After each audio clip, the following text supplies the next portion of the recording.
సాగర్ వెంటనే 2 చేతులు పైకెత్తి బాడీని అటూ ఇటూ కదిలిస్తూ, ఇంత గట్టిగా పట్టుకున్నావ్? నీకీ బలం ఎక్కడ్నుంచొచ్చింది అని విసుక్కున్నాడు.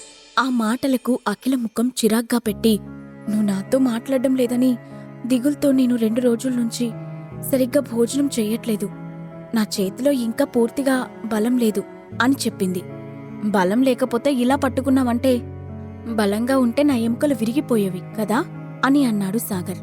నువ్వు ఇవాళ నన్ను క్షమించకపోయి ఉంటే ఖచ్చితంగా విడిచేసేదాన్ని కళ్ళు తుడుచుకుంటూ చెప్పింది అఖిల. ఆ మాట విని సాగర్ ఒక్క క్షణం ఆమె వైపు ఆశ్చర్యంగా చూసి, నువ్వు మనిషివా మేనీటర్వా? చూడ్డానికి బక్కగా బలం లేనట్లుగా ఉంటావు, కానీ నీ చేతుల్లో పవర్ మాత్రం చాలా ఉంది అని అన్నాడు.